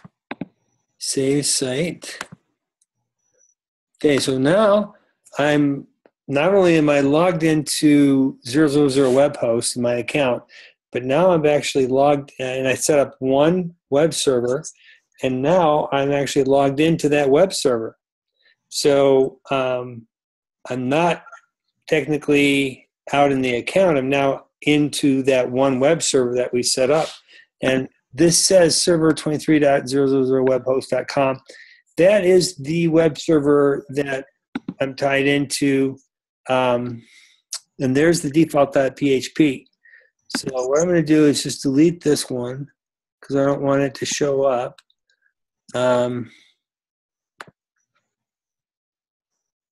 Click back to delete it, then go back.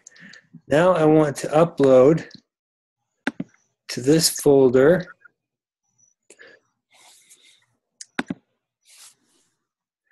Look at that. I can upload the whole zip file. Maximum size of one file is 5 megabytes. So let's go to here.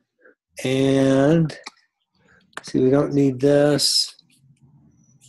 Let's see. I can get rid of that one.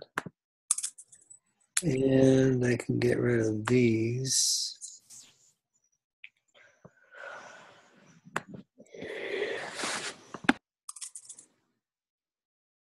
Now that's in there, and that's in there, and I don't want those in there. I don't want them to part of my zip file. So I'm going to move them out. Oops. Move it out here. Move the assessment out here.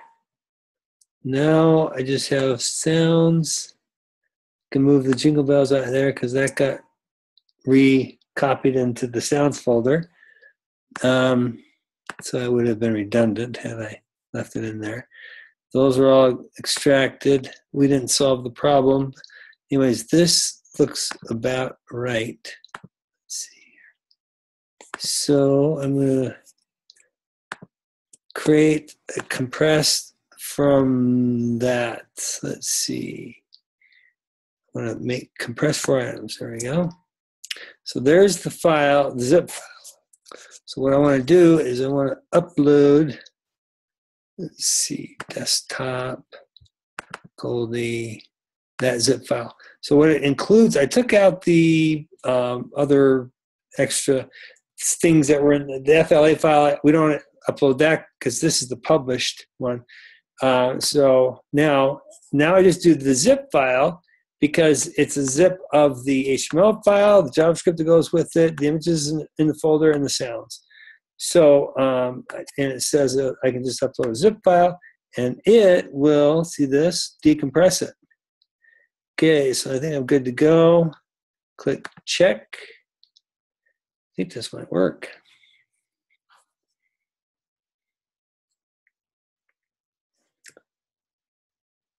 All that got transferred, that's good.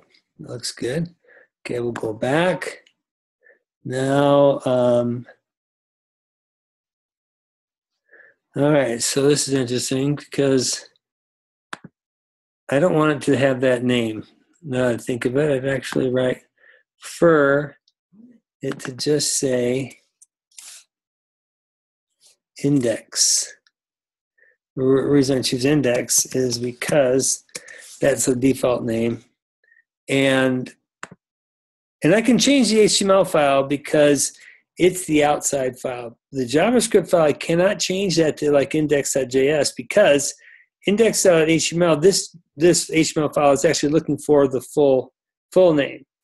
This file includes this file, therefore I can't change that file name. This one I can because it's outside. All the rest is there. So now I just need to go and go to that web page right here, goldie.com. And it's not working.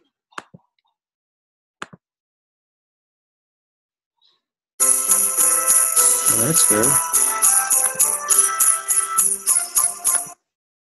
What happened? It just took its time or something? Maybe it's the downloading of the yeah. I think it's the downloading of that 3.9 megabyte MP3 file. Okay, so this is not a movie. This is the interactive thing. It's got the HTML file. It's got a JavaScript file there. It's got all the images. This is doing its thing.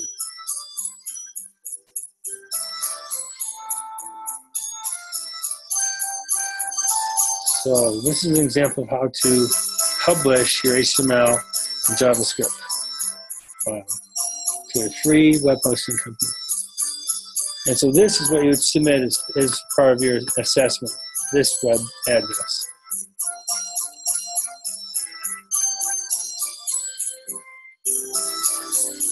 You click here, and there you go. So that's how that's done.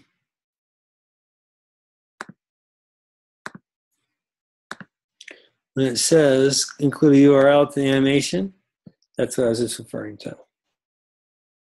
Now you might want to try out Muse Business Catalyst site. I'm familiar with the 000 web host.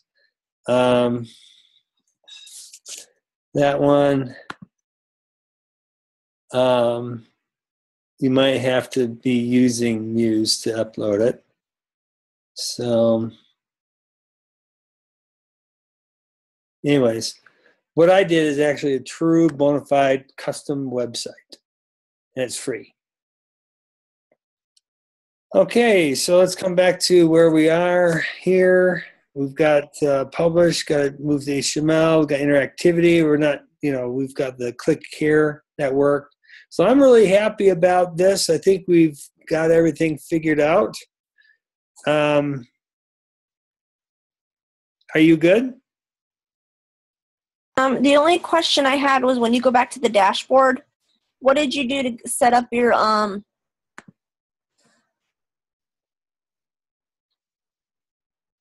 index in that? So got this all set up. Then I had to switch to a way to upload files. There it is, the FTP. So, but then I realized that I can use FTP, and that would like using an FTP client like Mozilla is a free FTP client that, or it's not Mozilla, I meant to say FileZilla. So this is a program that you could connect to the FTP, but it's easier to go one down further to file managers. Okay. And I chose, there are 3 different ones here. Each have different user interfaces. Each of them are different. And I just chose the first one. And so then I knew that I was actually logged into the specific web server that we are, that they set up for us. And I had to make sure that my HTML file actually public/public_HTML. That's where you put the files up here at this level. You don't want to. Okay, something must have went wrong with mine. You don't want to put any up at the root, this slash. You don't want to put your HTML up here. You actually have to go into this folder and then upload it. this is where your index.html, this is where your HTML homepage needs to be. And it'll be index.php. You can just remove that. Just delete it because that was the old dummy file. And then you can upload your HTML file and you can rename your HTML file to index.html. Make sure that your JavaScript's right there and your sounds folder is at this level. It needs to be right under public_HTML right here, and then sounds and images. So it'll be working out of this folder. So once you have this set up there, then by just going to your website here, it will go and look in that public HTML folder, find the index.html, and run that.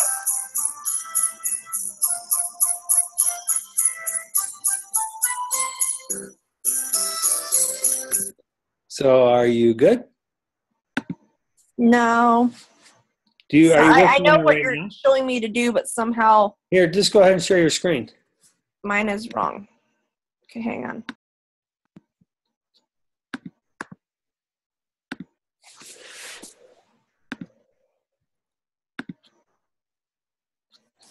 So if I go back here and I go into file management with all of this here, Yeah, just scroll down. Click on that first one right there. that says this is a non-secure form. Are you sure you want to send it anyway? And I hit send. Watch it work now that you're watching. I don't know what it's doing. And then I get an error message. Okay, so go back. Go to the login page. When I get a login page, I get this Okay, let's go back. to here. Yeah, scroll up. Up. Click change right underneath password on the right. Or This right. one here? No, There. right there. See, the account password is for your entire account. This password is for this specific website. Remember, Oh, okay. you can upload many websites for free. Okay. Okay, now, Try this again. yeah. So again, now we're looking at just this one website.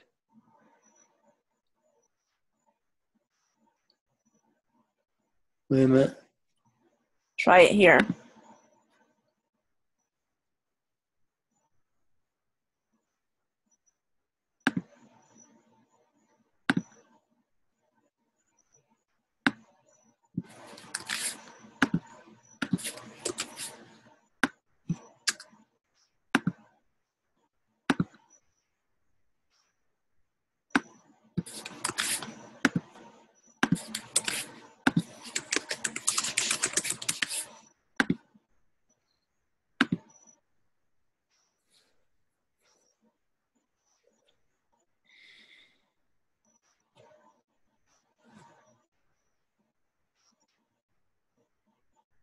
Maybe.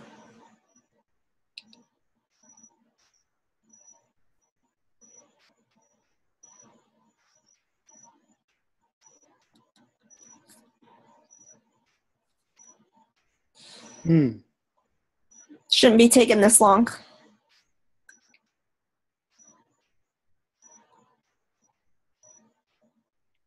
Yeah, that blue line is going across. We just. Right, when you did it, you didn't have to log in. I actually did. Oh, did you? I did exactly what you're doing. Oh, okay, I missed that part. Can we go back to 000 web host for a second? Let's see. Okay. It might just be that this here is it's just thinking. Okay, so grab the server name, server2300 on the far right in the middle. Server name, server23.000webhost.com. Now that is the physical website, physical web server on which we're going to put your virtual website. So that particular web server is the physical, that's its physical address out in the world. It is a host to many websites, one of which is what? Mine. And point to yours. Point to the website address of yours. This one here. No, that's the IP address of the same server. What is your website address name? This one here. Good. That's right. Now, the server we were just looking at is going to host your website plus 100 others. Right. Okay, so now we need to connect to the physical server. So grab the server name. That's the one we have to talk to. Copy that, and then scroll down to the file manager. Click on that. Yeah.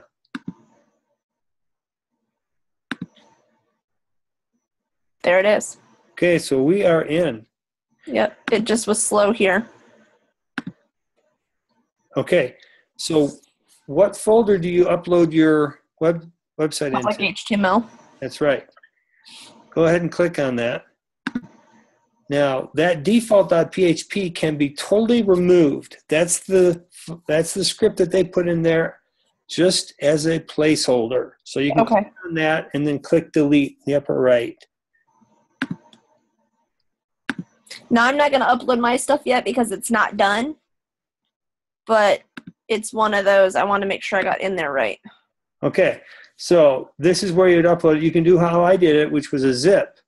I zipped up all the images folder, the HTML, JavaScript images folder, and the sounds folder into a single zip file. When I uploaded it to this folder, it extracted it all right here. So I didn't have to upload one file at a time. This is kind of like MySQL in the back end. Kind of looks like that. You're dealing with a web server on a physical web server, and this is a virtual web server that's being hosted on a physical web server, physical server. Yeah. Okay. Okay, you good? I'm good. I just couldn't figure out why I couldn't get in. Yeah. Not sure why it kind of started working there. Okay, well, Sarah, guess what? It is time. Right, it's midnight. Yeah, I feel for you. Sarah, I've really enjoyed this mod. I've really, really enjoyed working with you. I'm really happy how you showed up. I'm really happy what you created. And I'm just really, really, really thrilled. So Awesome. Thank you. You're welcome. If I have any questions, I can get a hold of you this week or go into the tutoring center, right? Yeah, give me a try first. If I'm available, I can help you. I'd like to help you.